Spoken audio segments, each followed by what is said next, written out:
అందరికీ వందనాలండి. ఈరోజు 11వ తారీఖు ఆదివారం. ఈ యొక్క ఉదయకాల సమయంలో దేవుడు మనకు అనుగ్రహించిన గొప్ప అవకాశాన్ని బట్టి ఆయనకే ఘనత మహిమ కలుగునుగాక. ఆమేన్. ప్రార్థన చేసుకుని ఒక ధ్యానంలోకి వెళ్ళిపోదామండి. దేవుడిచ్చిన గొప్ప అవకాశాన్ని బట్టి ప్రార్థన. పరలోకమందు ఉన్న మా కన్న తండ్రి, నీ పరిశుద్ధమైన శ్రేష్టమైన ఘనమైన నామమునకు స్తుతులు స్తోత్రములు తండ్రి. దేవా, ఉదయకాలం మొదలుకొని సాయంకాలం వరకు, సాయంకాలం మొదలుకొని ఉదయకాలం వరకు ప్రతిరోజు ప్రతి నిమిషం మీరు మనం కాపాడుతున్న విధానం బట్టి వందనములు తండ్రి. ఇదిగో నాయన, ముఖ్యంగా విదేశాల్లో ఉన్న బిడ్డలందరినీ కూడా జ్ఞాపకం చేసుకోండి.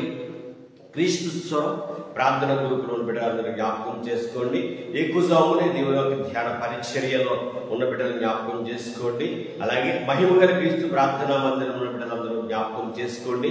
ఆకలితో వారికి ఆహారం పెట్టండి, వస్త్రం వారికి వస్త్రాలు దయచేయండి. హాస్పిటల్లో నాయన అనేక రకమైన బాధపడుతున్న బిడ్డలందరికీ కూడా మీరు సహాయం పంపించమని ప్రార్థిస్తూ ప్రాధాన్యపడుతూ మా కొరకు రానయ్యున్న యేసుక్రీస్తు వరకు నీ నామమున ఈ ప్రార్థన మనం అడిగి వేడుకొనుచున్నాము తండ్రి. ఆమేన్, ఆమేన్. అందరికీ వందనాలండి. దేవుడు చక్కటి అవకాశాన్ని మనకు అనుగ్రహించినారు కనుక ప్రతి ఒక్కరికి కూడా చాలా జాగ్రత్తగా దేవుని మాటలు వినడానికి మనం ప్రయత్నించేద్దామండి. ఈరోజు ఆదివారం అనగానే మనకి ఒక తెలియని ఆనందం, తెలియని సంతోషం. ఎందుకంటే ఆ రోజు సంఘముగా కూడడానికి, ఆ మందిరానికి వెళ్ళి ప్రశాంతంగా ప్రార్థన చేయడానికి, పాటలు పాడుకోవడానికి, అందరితో కలిసి ఏకీభవించడానికి, వాక్యాన్ని వినడానికి ఇదొక ప్రశాంతమైన వాతావరణంగా మనం ఆదివారాన్ని మనం డిజైన్ చేసుకున్నాం. ఎందుకంటే దేవుడు ఆ విశ్రాంతి దినమును మీరు వెళ్ళి నన్ను ఆరాధించండి అన్న ఆ మాటను బట్టి ప్రస్తుతానికి ఉన్న ఈ కాలంలో ఆదివారమే అందరికీ సెలవు కనుక ఆదివారం నాడే ఆ యొక్క ఆరాధన అనేది జరుగుతుంది కనుక ఆదివారం ప్రత్యేకత అనేది ఉంది ప్రేమ దేవుడు వాళ్ళరా. అలాగే దేవునితో గడపడానికి, ఎందుకంటే ప్రతిరోజు కూడా ఏదో ఒక పని చేసుకోవాలి, కుటుంబాన్ని పోషించుకోవాలి. ఇది ఒక కామన్ రొటీన్. అయితే ఆదివారం నాడు సెలవు పెట్టుకుని, సెలవు అయితే సెలవు, లేకపోతే సెలవు పెట్టుకుని దేవుని మందిని గడపాలి అన్న ఒక ఆశ ఉంది చూశారు. ఆ ఆశ చాలా చాలా ఆనందాన్ని ఇస్తుంది. ఎందుకంటే మనం పని మానుకుని దేవుని సన్నిధికి వెళ్ళాలి, అక్కడ ప్రార్థించాలి అన్న ఒక గొప్ప అనుభవం చాలా ఉన్నతమైనది ప్రేమ దేవుడి వల్ల. కాబట్టి రోజు ఎవరు ఎక్కడ ఉన్నప్పటికీ, మీరు ఏ ఊరిలో ఏ పట్టణంలో ఉన్నప్పటికీ ఈ యొక్క ఆదివారం నాడు మీరు వెళ్ళే ఆ యొక్క మందిరానికి వెళ్ళడం మానకండి. ఒకవేళ మీరు వెళ్ళే మందిరానికి ఆ ఊరు లేకపోతే వేరే ఊరిలో ఉన్నప్పటికీ కూడా ఆదివారం సన్నిధి మారడానికి వీల్లేదు. చాలా జాగ్రత్తగా ఆలోచించండి. ఆదివారం అనేది మన దేవుడి సన్నిధిలో గడిపి తీరాలి కంపల్సరిగా. మీకు ఏ ఫంక్షన్ ఉన్నా ఏమున్నా ఆదివారం అందరిలో మనం ఆరాధించాలి, సంఘముగా కూడి దేవుడిని ఆరాధించాలి. ఆరాధించడం వల్ల కలిగే లాభం ఏంటి అని మనం ఆలోచిస్తే ప్రేమ దేవుడు వల్లరా. ఒకసారి ఆసాబు గారు 21వ కీర్తన రాస్తూ ఇన్ని అద్భుతమైన మాటలు ఆయన అనుభవపూర్వకంగా రాయడం జరిగిందంటే ప్రేమ దేవుడు వల్లరా. అందరూ కూడా ఒక్కసారి 21వ కీర్తన గ్రంథము 21వ అధ్యాయం ఏమని రాయబడింది ఇక్కడ ఆసాబు గారి కీర్తనలో? మనకు బలమైన దేవునికి ఆనందగానము చేయుడి. మనకు ఎవరంటే బలమైన దేవుడు. మనప్పుడు బలంగా ఉన్నవాడి కారణం ఎవరు? ధైర్యంగా ఉన్నవాడి కారణం ఎవరు? అనారోగ్యంగా ఉన్న, కుటుంబంలో సమస్యలున్నా, ఇబ్బందులున్నా, ఇరుకులున్నా మనం ఆనందంగా ఉన్నామనంటే దానికి కారణం ఎవరనంటే బలమైన మన దేవుడు. Okay, right. మనకు బలమైన దేవునికి ఆనందగానము చేయుడి అంటే ఆయనకి మనం ఏం చేయాలి? గానం.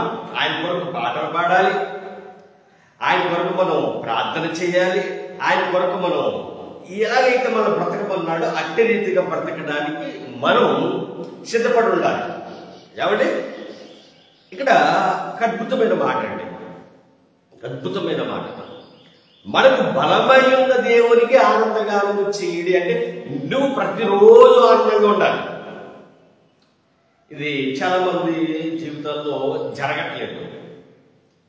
దేవుడు ఎంత బాగా కాపాడుతున్నప్పటికీ, దేవుడు పోషిస్తున్నప్పటికీ, దేవుడు నడిపిస్తున్నప్పటికీ కూడా వాళ్ళ ముఖాల్లో ఆనందం ఉండట్లేదు, సంతోషం ఉండట్లేదు. కారణం ఏంటంటే వాళ్ళు దేవుడి వైపు కాకుండా వేరే వైపు చూస్తున్నారు అనమాట. దేవుని మీద ఆడుకోకుండా, దేవుడిని ఆధారంగా చేసుకోకుండా ఇంకా వేరే వాటిని ఆధారం చేసుకుంటున్నారేమో, వేరే వాటి వరకు చూస్తూ ఉన్నారేమో ప్రేమ దేవుడు వాళ్ళ. ఒకవేళ మీరే ఇప్పుడు మాట్లాడుతున్న మీరే ఆనందంగా లేరేమో, సంతోషంగా లేరేమో. ఎస్, లోకాన్ని బట్టి అయితే మనకి ఆనందం ఉండదు, లోకాన్ని బట్టి అయితే మనకి సంతోషం ఉండదు. కానీ నువ్వు దేవుడి మీద ఆధారపడితే, దేవుణ్ణి ఆధారంగా చేసుకుంటే, దేవుడి పైన ఆనుకుంటే నువ్వు లోకంలో ఉన్న వారి కంటే కూడా ఆనందంగా ఉంటావు. నా ప్రియ సహోదరి సహోదరుడా, ఖచ్చితమైన మాట. ఇందులో వేరే ఏమీ లేదు. లోకంలో డబ్బున్నా, బిల్డింగ్లున్నా, పొలాలున్నా, నీకేమీ లేకపోయినా వారికంటే కూడా నువ్వు ఆనందంగా ఉంటావు, సంతోషంగా ఉంటావు. ఎందుకంటే వాటన్నిటికంటే గొప్ప బలాన్నిచ్చే దేవుడు మనకు కలిగిన ప్రేమ దేవుని వల్ల ఎంత ఆనందం, ఎంత సంతోషంగా ఉంటుందో తెలుసా? ఆ అనుభవిస్తేనే తెలుస్తుంది ప్రేమ దేవుని వల్ల. అనుభవం నీకు కావాలా? రండి దేవుని మందిరానికి ఆనందముతో, సంతోషంతో, దేవుడు మనకు వినిపిస్తున్న మాటలు వినడానికి వేగిరపడండి. బయట మాట్లాడడానికి నిదానించండి, ఆలోచించండి. కానీ దేవుని వాక్యం వినడానికి మీ యొక్క మనసును సిద్ధపరచుకోండి. అప్పుడు మీరు దేవునికి ఆనందగానం చేయడానికి సిద్ధపడతారు. తర్వాత మాట, యాకోబు దేవుని బట్టి ఉత్సాహ ధ్వని చేయుడి. ఇక మనం ఎప్పుడు ఎలా ఉండాలట? ఉత్సాహంగా ఉండాలి, సంతోషంగా ఉండాలి, ఆనందంగా ఉండాలి అని ఆశాబు గారు చెబుతున్న మాట చూడండి. తర్వాత మాట, 2వ వచనంలో, కీర్తన ఎత్తుడి, గిలగత పైట పట్టుకునుడి, సర్వ మండలమును మనోహరమైన సీతారామ వాయిచుడి, అమావాస్య నాడు కొమ్ముదుడి. మనము పండుగ ఆచరించి దినములకు పున్నము నాడు కొమ్ముదిడి, అది ఇశ్రాయేలుకు కట్టడ, యాకోబు దేవుడు నిర్ణయించిన చట్టం అన్నాడు. పాత నిబంధనలో వాళ్ళకి కొన్ని పండుగలు ఉన్నాయి. నిజంగానండి ఎంత గొప్పగా ఆశాబు గారికి ఎంత రాస్తున్నారంటేనండి, మనము ఎప్పుడు ఆనందంగా సంతోషంగా ఉండాలి. ఎప్పుడు దేవుని మందిరానికి వెళ్తున్నామనంటే మన ముఖంలో ఒక నవ్వు, ఒక కళ. దేవుని మందిరానికి వెళ్తున్న వారు ఒక వెలుగుగా కనిపించాలి. వ్యక్తిగతంగా నీ ఎరగలిగిన కష్టాలు ఉండొచ్చు, చిన్న బాధలు ఉండొచ్చు, చిన్న సమస్యలు ఉండొచ్చు, చిన్న ఇబ్బందులు ఉండొచ్చు. కానీ ఆత్మీయంగా నేను బలంగా ఉన్నా. ఎందుకంటే ఆత్మీయ తండ్రి నాకు బలమైన దేవుడు. ఆయన నాకు బలంగా ఉన్నప్పుడు నేను భయపడవలసిన పని ఏంటి అని నీ ముఖంలో వెలుగులు అనేక మంది చూడాలి ప్రేమ దేవుని వల్ల. నువ్వు నీకుండే ఆనందం, నీకుండే సంతోషం నిన్ను చూసి వాళ్ళు కూడా ఆహా యేసుక్రీస్తు ప్రభు వారిని నమ్ముకుంటే, ఆయన చెప్పిన మాట వింటే ఆ మొక్కలో ఆనందం వస్తుంది అన్నమాట. మొక్కలు ఎవరిని కూడా మీ దేవుడు అలాంటి వాడు, మీ దేవుడు ఎలాంటి వాడు అనే హక్కు మనకైతే లేదు. మన దేవుడు ఎలాంటి వాడో, మనం నమ్ముకున్నవాడు ఎంత గొప్పవాడో అది చెప్పుకుందాం. ప్రేమ దేవుని వల్ల. ఎదుటి వాళ్ళని విమర్శించే హక్కు కానీ, ఎదుటి వాళ్ళ గురించి మాట్లాడే హక్కు కానీ దేవుడు మనకి ఇవ్వలేదు. నువ్వు నీ చెప్పిన పని చేయి. నువ్వు నమ్ముకున్న దేవుడు గొప్పవాడు, నువ్వు నమ్మితే నా మాట విను. ఇదే చెప్పాడండి. నేనంటాను, ఈ యొక్క విగ్రహాలకు సంబంధించిన వారిని చాలా మంది చాలా దారుణంగా మాట్లాడుతూ ఉన్నారు. మన క్రైస్తవులే వాళ్ళందరికీ చేతులెత్తి దండం పెడుతున్నాను. దయతో మీరు ఎవరిని ఏమి అనకండి. అనవలసిన పని మీకు లేదు. వారి విశ్వాసం వాళ్ళది, వారి నమ్మకం వాళ్ళది. వాళ్ళు ఆరాధించేది, వాళ్ళు పూజించే ఆ దేవుడు వాళ్ళు గొప్పగా విశ్వసిస్తాడు. వాళ్ళు అనే హక్కు నీకు లేదు. నువ్వు నమ్ముకున్న నీ దేవుడిని నువ్వు కూడా అలాగే విశ్వసించు, అలాగే గొప్పగా ఆరాధించు. నీ భక్తిని దేవుని ఎదుట గొప్పగా చేయి. నీ భక్తిని నువ్వు నిలబెట్టుకో. నీతి కబుర్లు చెబుతావు కానీ ఆ నీతిని ఎందుకు కాపాడుకోవట్లేదు? నీతి మాటలు మాట్లాడుతున్నావు కానీ నీతికి ఎందుకు బతకట్లేదు? ఒక వ్యక్తి తనకున్న బాధ నుంచి విడిపించబడాలి. ఒక వ్యక్తి సమస్యలతో ఉంటే ఆ సమస్య నుంచి అతను విడిపించబడలేకపోతున్నప్పుడు, అన్నీ తిరిగిన తర్వాత, ఎక్కడికి వెళ్ళిన తర్వాత, ఇంక చనిపోవడానికి సిద్ధమైనప్పుడు నీ మాట వినివాడు మారిపోవాలి. అలాంటి ఒక సేవకుడుగా, అలాంటి ఒక విశ్వాసగా నువ్వు ఉండాలి. ఎదుటి వాళ్ళు అనడం వల్ల నీకు వచ్చే లాభం ఏమీ లేదు, నష్టం తప్ప. అదే నువ్వు సేవిస్తున్న దేవుడి గురించి నువ్వు మాట్లాడితే, నువ్వు సేవిస్తున్న దేవుడి గురించి నువ్వు చెప్పగలిగితే అమోఘ ప్రేమ దేవుడు వాళ్ళరా. ఎవ్వరు ఏమి అనడానికి వీల్లేదు. ఎవరి విశ్వాసం వాళ్ళది, ఎవరి నమ్మకం వాళ్ళది. నువ్వు నమ్ముకున్నావు, నువ్వు తెలుసుకున్నావు, నువ్వు ప్రకటించు. దేవుడు నీ పట్ల చేస్తున్న కార్యాలు చెప్పండి, ఆయన చేసిన ఆశ్చర్య కార్యాలు చెప్పండి, నేను నిలబెట్టిన విధానం చెప్పండి. అప్పుడు నీ మాటలు విని, నీ ప్రవర్తన చూసి, నీ యొక్క తీరు చూసి వాళ్ళే ఎవరు నిజమైన దేవుడు, ఎవరు నిజమైన దేవుడు కాదు వాళ్ళు తెలుసుకోవచ్చు, రావచ్చు. అది నెక్స్ట్ థింగ్. కానీ నా ప్రియ సహోదరి సహోదరులారా, మీరు మీ వాళ్ళని దూరం చేసుకోకండి. మీ మాటలతో వారిని దూరం చేసుకోకండి. మీ చేతలతో వారిని దగ్గర చేసుకోండి. నిజమైన దేవుడు వల్ల నువ్వు దేవుడి మందిరానికి వెళ్తున్నప్పుడు, దేవుడి మాటలు వింటున్నప్పుడు, మాటల ప్రకారం నువ్వు బతుకున్నప్పుడు, ఒకప్పుడు నువ్వు అలాంటి వాడు ఇలాంటి వాడు అన్న వాళ్ళ మళ్ళీ నీ దగ్గరికి వస్తారు.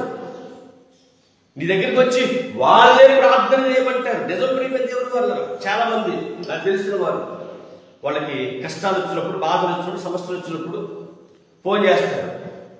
ఇలా మా కొరకు ప్రార్థన చేయాలి. వాళ్ళు అన్నిలు ఓకే చేద్దాము, ఎందుకంటే వాళ్ళు అడిగారు, సహాయం అడిగారు. దేవుడు చేయొద్దని చెప్పలేదుగా, అందరి కొరకు ప్రార్థన చేయమన్నాడు. అది మన యొక్క దేవుని యొక్క లక్షణం. మీరు అంటున్నట్టుగా వాళ్ళని దూషించమని కానీ, వాళ్ళు తిట్టమని కానీ దేవుడు ఎక్కడ చెప్పలేదు. నువ్వు ఎలా బ్రతుకుతున్నావో, నీ బ్రతుకు నువ్వు సరిచూసుకో. నువ్వు చెప్పబడుతున్న వాక్య ప్రకారంగా నువ్వు బ్రతుకుతున్నావు లేదో నువ్వు చూసుకో. చెప్పడం అందరూ చెప్పేస్తారండి. వాక్య చాతుర్యం ఉన్న వాళ్ళు అందరూ చెప్పేస్తారు, గట్టిగా చెప్తారు. మంచి మంచి కెమెరాలు పెట్టుకుని, మంచి మంచి మ్యూజిక్ పెట్టుకుని చెప్పడం గొప్ప కాదు. చెప్పే నీవు అలా బ్రతుకుతున్నావా లేదా, ఇది ప్రాముఖ్యత. ఇది కావాలి ముందు క్రైస్తవ్యంలో. మన కుటుంబాన్ని మనమే చక్క పెట్టుకోకుండా, మన క్రైస్తవ్యం మనమే సరిదిద్దుకోకుండా ఎవరి గురించి మాట్లాడక నీకేముందండి? నీకు నాకు ఏమీ లేదు. ఫస్ట్ థింగ్ నీవు ఎలా బ్రతుకుతున్నావు. మన దేవుడు చెబుతున్నట్టుగా, మనం సేవిస్తున్న దేవుడు చెబుతున్నట్టుగా నువ్వు నిన్ను వని నీ పొరుగు అని ప్రేమించు అన్న మాట నీ బ్రతుకులో చూపించగలుగుతున్నావా? శత్రువు సైతం ప్రేమించమని, శత్రువు ఆకలితో ఉంటే అన్నం పెట్టమని దేవుడు చెప్తుంటే నువ్వు పెడుతున్నావా? శత్రువు గురించి ప్రార్థన చేస్తున్నావా? ఒక్కసారి ఆలోచించండి ప్రేమ దేవుని వల్ల ఎలా ఉంది నీ జీవితం. ఇలా చేయకుండా నువ్వు ఆనందంగా ఉండలేవు, సంతోషంగా ఉండలేవు. నువ్వు ఆనందంగా సంతోషంగా ఉండాలంటే ప్రేమ దేవుని వల్ల ఎలా ఉండాలి తెలుసా? ఎలా ఉండాలి తెలుసా? చూడండి 73వ కీర్తన, 73వ కీర్తన 25వ వచనం. నేను ఏ మాట రావాలో 73వ కీర్తన 25వ వచనం. ఇది కూడా ఆస్తాబు గారి కీర్తనే. ఏమంటాడు తెలుసా? ఆకాశమందు నువ్వు తప్ప నాకెవరున్నారు అంటే ఇతను వ్యక్తిగతంగా మాట్లాడుకుంటున్నాడు. ఎవరిని దూషించట్లేదు, ఎవరిని తిట్టట్లేదు, ఎవరిని ఏమనట్లేదు. ఇతని ఆలోచన ప్రకారంగా, ఇతను తెలుసుకున్న దాని ప్రకారంగా ఆకాశమందు నువ్వు తప్ప నాకు ఇంకెవరున్నారు. నెక్స్ట్, నీవు నాకు ఉండగా లోకములో ఏది నాకు అక్కర్లేదు. ఇంతే చెప్పేసుకున్నాడు. ఇక నాకు ఏమొద్దు తండ్రి, నాకు ఏమొద్దు. నువ్వు ఉన్నావు, నువ్వే నాకు కావాలి. నువ్వు ఉండగా నాకు ఇహలోకంలో ఏమి వద్దు, ఇహలోకంలో ఏమి నాకు అవసరం లేదు, ఎందుకంటే నువ్వు నాకు తోడుగా ఉన్నావు. అందుకే నీ మాట రాశాడు, మనకు బలమైన దేవునికి ఆనందగానము చేయుడి, యాకోబు దేవుని బట్టి ఉత్సాహధ్వని చేయుడి. ప్రియ సహోదరి సహోదరులారా, అలా చెయ్యాలనే ఆనందం, అలా చెయ్యాలనే ఒక సంతోషం మీకుందా అంటున్నాడు ఆయన. ఆకాశమందు నువ్వు తప్ప నాకు ఎవరున్నారు? నువ్వు ఉండని ఈ లోకంలో ఏది నాకు వద్దు ప్రభువా, నువ్వే నాకు కావాలి, నువ్వే నాకు కావాలి అన్న ఆయన ఆ మాట ఇక్కడ అంటున్న మాట, మనకు బలమైన దేవునికి ఆనందగానము చేయుడి. బలమైన దేవునికి ఆనందగానము చేయుడి ప్రియమైన దేవుని వల్ల. ఇలా ఎన్నో విషయాలు దేవుడు మాట్లాడుతూ, దేవుని మాటల్లో ఉన్న బలం, దేవుడి మాటల్లో ఉన్న శక్తి మనకి ఎప్పటికప్పుడు ఆనందాన్ని ఇస్తుంది, బలాన్ని ఇస్తుంది, ఉన్నతమైన స్థితికి తీసుకెళ్తుంది ప్రేమైన దేవుని వల్ల. ఇక్కడ ఆసాబు గారు అంటున్న మాట కూడా అదే, మనకు బలమైన దేవునికి ఆనందగానము చేయుడి, యాకోబు దేవుని బట్టి ఉత్సాహధ్వని చేయుడి. అంత ఉత్సాహధ్వని చేయగలిగే ఆ కెపాసిటీ, ఆ ధైర్యం ఎవరిస్తాడు నీకు? దేవుడిస్తాడు ప్రేమ దేవుని వల్ల. నువ్వు దేవుణ్ణి నమ్ముకుంటే, నమ్ముకోవడం అంటే ఆదివారం మందిరానికి వచ్చి సౌరమానికి వచ్చి వెళ్ళిపోవడం కాదు. పూర్తి విశ్వాసంతో ఎవరిని ఏమనకుండా నిన్ను వల్ల నీ పొరుగుని ప్రేమించు అన్న మాట బ్రతుకులు చూపిస్తూ ముందుకు కొనసాగుతాడు. నువ్వు ఈ రోజు ఆదివారం ఎన్ని పనులు ఉన్నా కూడా అన్ని పక్కన పెట్టి దేవుని మందిరానికి సంఘంతో కలిసి ప్రార్థిస్తే, పాటలు పాడితే దేవుడు గొప్ప స్థితిలో పెడతారు ప్రేమ. అట్టి గొప్ప స్థితిలో దేవుడు నిన్ను పెట్టాలని మనస్ఫూర్తిగా కోరుకుంటూ ఈరోజు నా మాట ముగిస్తున్నాను. ఉదయకాల సమయంలో మన వాక్య జ్ఞానం కలుసుకుందాము. ఈరోజు మీరు మాట వింటున్న వారు, మీరు ఎక్కడున్నప్పటికీ కూడా దేవుని సన్నిధికి వెళ్ళడం మర్చిపోకండి. ఆనందం, మనకు బలమైన దేవునితో ఆనందంగా సంతోషం గడుపుదాం. అట్టి కృప దేవుడు ఎల్లప్పుడూ మీ అందరికీ దయచేయదు గాక. ఆమేన్. ప్రార్థన. పరలోకమందున్న మా తండ్రి, నీ పరిశుద్ధమైన శ్రేష్టమైన ఘనమైన నామమును స్తుతులు స్తోత్రములు తండ్రి. నిజమే నాయన, మేము ఈ రోజు ఇలా ఉన్నవాడికి మీ దయని కృపని సంకల్పం లేదండి. కాబట్టి తండ్రి, బలమైన దేవుని మీకు కలిగి నేను ఆనందంగా సంతోషంగా భాగ్యం దయచేయమని మా కొరకు రాని యేసుక్రీస్తు వారి పుణ్యనామముని ప్రార్థన మనం అడిగి వేడుకొంచున్నాము తండ్రి. ఆమేన్.